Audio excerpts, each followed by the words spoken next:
यदि आप लोग चतुर्थांश में कुछ भी नहीं जानते हैं तो मैं आप लोग को गारंटी देता हूं कि आप लोग चतुर्थांश में कुछ न कुछ आज सीख के ही जाएंगे।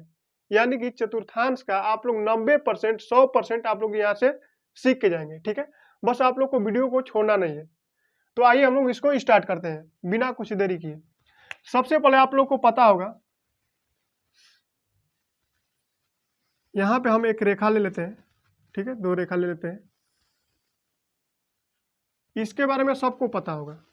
ठीक है, ये हमारा होता है y और ये हमारा होता है y डैश, ये होता है x डैश और ये होता है x। ठीक है, x को क्या बोलते हैं हम लोग? भुज बोलते हैं। क्या बोलते हैं हम लोग? भुज बोलते हैं। ये सबको पता है। ठीक है, ये क्षैतिज भी बोलते हैं। ये क्षैतिज हो गया आपका। इसको क्या बोलते हैं हम लोग? वाई अक्ष क्या बोलते हैं हम लोग? कोटि बोलते हैं। क्या बोलते हैं? कोटि। ठीक है, देखिए यहाँ पे क्या होता है कि मूल बिंदु होता है। यहां से हम लोग यदि ऊपर जाएंगे तो ऊपर जब जाएगी संख्या तो प्लस में होती है। ठीक है, और राइट साइड में जाएंगे तो भी प्लस में होता है। लेकिन जब हम लोग लेफ्ट साइड में जाएंगे, यहाँ से लेफ्ट साइड में जाएंगे तो हमारा क्या चीज होता है? सब संख्या क्या होता है? माइनस में होता है। और यहाँ से नीचे जाएंगे तो भी संख्या क्या होती है? माइनस में होती है। ठीक है, सबसे पहले हम लोग इसको समझ लेते हैं। 2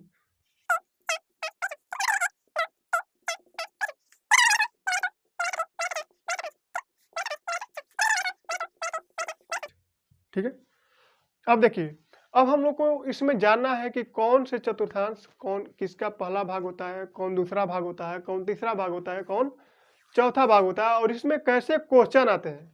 ठीक है, यदि आप लोग 10 क्लास में हैं तो आप लोगों के लिए बहुत काफी जरूरी है। यदि आप लोग 9th क्लास में हैं तो भी आप लोग के लिए जरूरी है। 10 क्लास में है तो भी जरूरी है।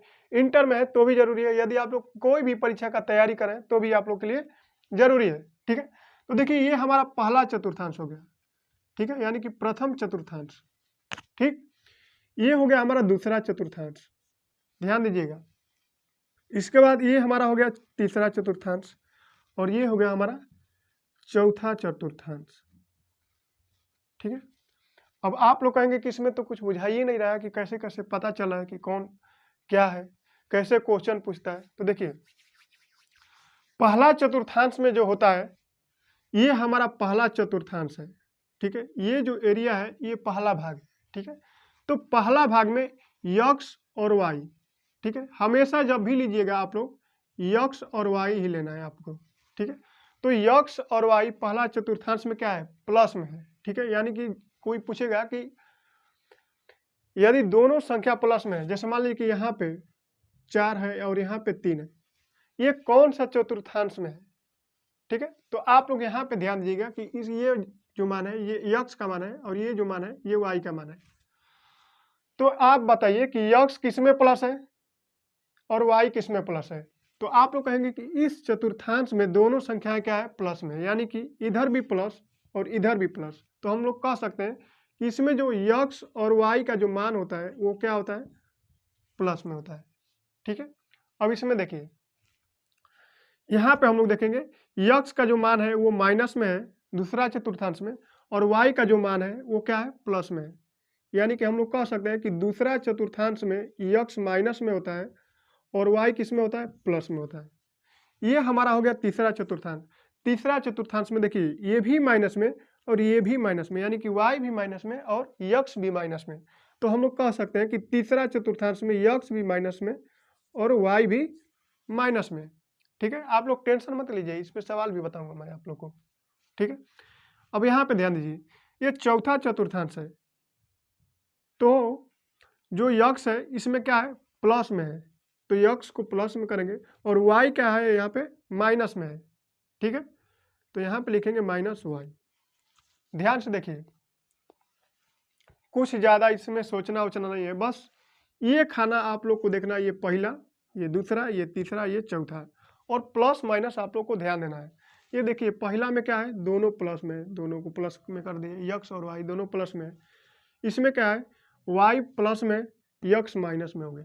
ठीक है, इसमें दोनों माइनस में, दोनों माइनस में कर देंगे। इसमें क्या है कि वाई क्या है? इसमें माइनस में है और यक्स क्या है? इसमें प्लस में है। हो गया चतुर्थांश। ठीक है, ये प्रथम चतुर्थांश, दूसरा, ये तीसरा और ये चौथा। अब पूछ देगा कि अब बताइए, आप ही लोग बताइएगा कमेंट में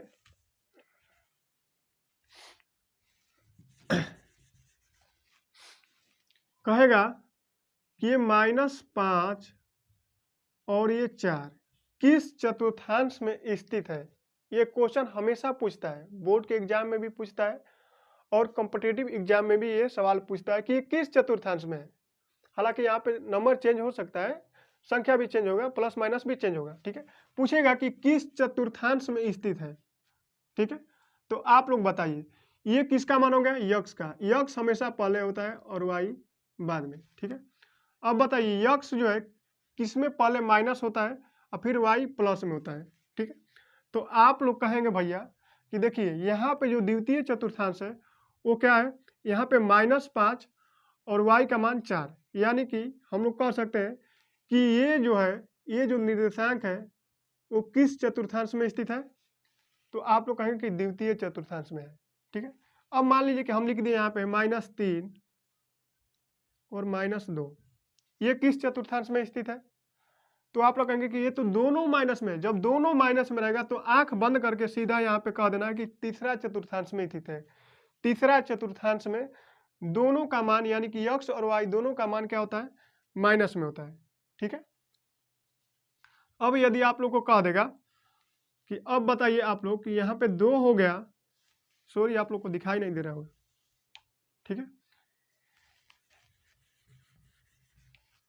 यहाँ पे 2 हो गया और यहाँ पे -4 कर दी, ये किस चतुर्थांश में स्थित है। या इसको आप लोग को बताना है कि ये किस, यहाँ पे दे दिया 2 - 4, ठीक है।